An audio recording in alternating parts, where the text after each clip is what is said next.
वक्रतुंड महाकाय सूर्यकोटि समप्रभ निर्विघ्नं कुरु मे देव सर्वकार्येषु सर्वदा। श्री गणेशाय नमः। आप मेरे सारे श्रोताओं का स्वागत है मेरे चैनल भक्ति एकता हिंदी पर। आज हम बात कर रहे हैं मोक्षदा एकादशी, जो कि गुरुवैयूर एकादशी और गीता जयंती के नाम से भी जाना जाता है। साउथ में इसे गुरुवैयूर एकादशी भी कहते हैं। और इस दिन भगवान श्री कृष्ण ने अर्जुन को कुरुक्षेत्र में गीता का ज्ञान दिया था, इसलिए गीता जयंती भी है। मोक्षदा एकादशी इस बार 11 दिसंबर 2024 दिन बुधवार को पड़ रहा है। इस व्रत को करने से हिंदू धर्म में एकादशी के व्रत को अत्यंत महत्वपूर्ण माना जाता है। साल में 24 एकादशी आती है, जिनमें से कुछ को तो विशेष महत्व होता है। मोक्षदा एकादशी भी उन्हीं में से एक है। यह मार्गशीर्ष मास के शुक्ल पक्ष में आती है। इस दिन भगवान विष्णु की पूजा की जाती है और व्रत रखा जाता है। मोक्षदा एकादशी का व्रत बहुत ही पुण्यदायी व्रत है। इस व्रत को करने से मोक्ष की प्राप्ति होती है, पापों का नाश होता है और मनोकामनाएं पूरी होती है। यदि आप मोक्ष प्राप्त करना चाहते हैं तो इस व्रत को अवश्य रखें। मोक्षदा एकादशी व्रत का धार्मिक और आध्यात्मिक महत्व अत्यधिक है। इस व्रत को विधि पूर्वक करने से भगवान विष्णु की कृपा प्राप्त होती है और व्यक्ति के समस्त पापों का नाश होता है। व्रत और पूजा विधि का पालन करके जीवन में सुख, शांति और समृद्धि का अनुभव होता है और मोक्ष की प्राप्ति होती है। इस व्रत के प्रभाव से पितरों को भी मुक्ति मिलती है, जिससे व्रत को करने वाले के जीवन में समस्त प्रकार की बाधाओं का नाश होता है और वह परम शांति की प्राप्ति करता है। मोक्षदा एकादशी व्रत की विधि: दसवीं तिथि के दिन सूर्यास्त से पहले स्नान करके संकल्प ले।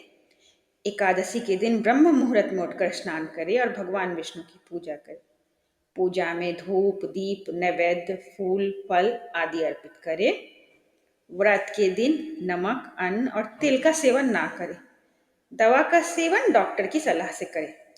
रात में जागरण करे और भगवान विष्णु के भजन गाए। द्वादशी के दिन सूर्योदय के बाद पारण करे। ब्राह्मणों को भोजन कराए और दक्षिणा दे। इस दिन सुबह जल्दी उठ जाए, फिर मंदिर और घर को अच्छे से साफ करे।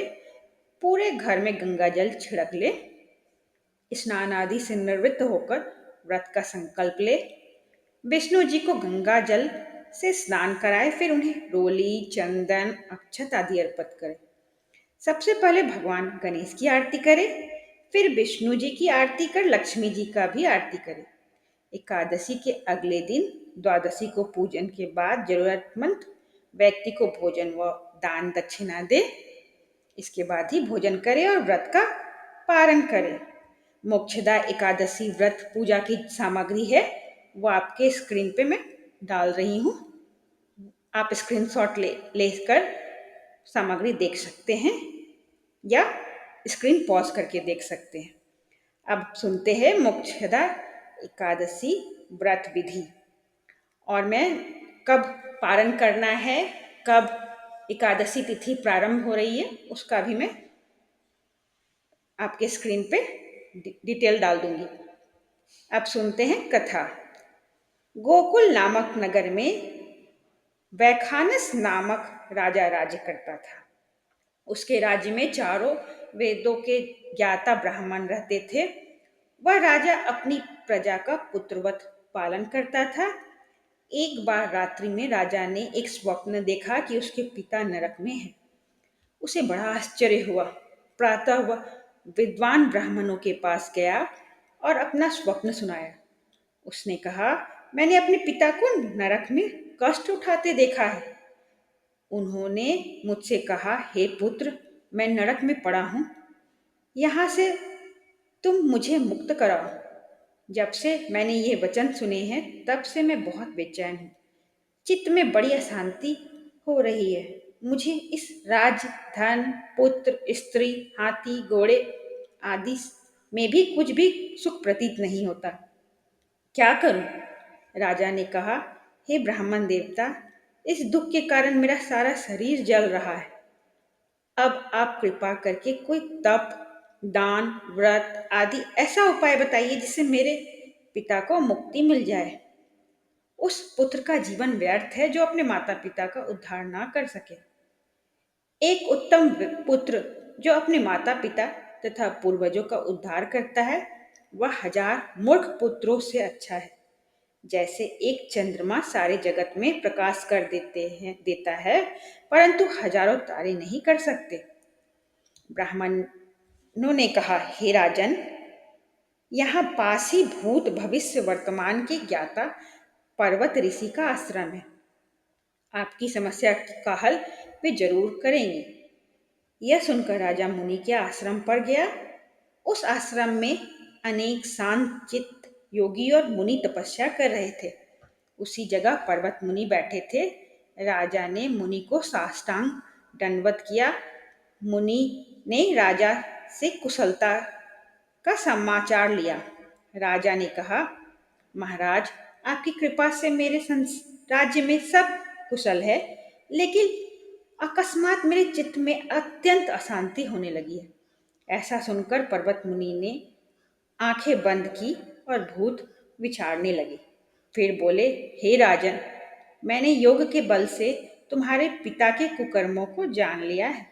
उन्होंने पूर्व जन्म में कामातुर होकर एक पत्नी को रति दी, किंतु सौत के कहने पर दूसरी पत्नी को ऋतुदान मांगने पर भी नहीं दिया।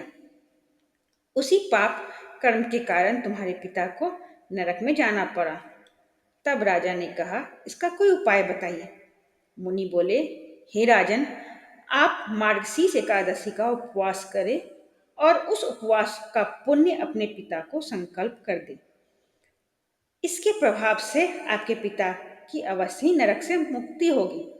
मुनि के ये वचन सुनकर राजा महल में आया और मुनि से के कहे अनुसार कुटुंब सहित मोक्षदा एकादशी का व्रत किया। मुनि के ये वचन सुनकर राजा महल में आया और मुनि के कहे अनुसार कुटुंब सहित मोक्षदा एकादशी का व्रत किया। उसके उपवास का पुण्य उसने पिता को अर्पण कर दिया। उसके प्रभाव से उसके पिता को मुक्ति मिल गई और स्वर्ग में जाते हुए वे पुत्र से कहने लगे, हे पुत्र, तेरा कल्याण। यह कहकर स्वर्ग चले गए। मार्गशीर्ष मास की शुक्ल पक्ष की मोक्षदा एकादशी का जो व्रत करते हैं, उनके समस्त पाप नष्ट हो जाते हैं। यह व्रत चिंतामणि के समान सब कामनाएं पूर्ण करने वाला तथा मोक्ष देता है। यह व्रत से बढ़कर मोक्ष देने वाला और कोई व्रत नहीं है। इस व्रत को पढ़ने या सुनने से वाजपेय यज्ञ का फल प्राप्त होता है। जय श्री विष्णु। विष्णु भगवान की जय।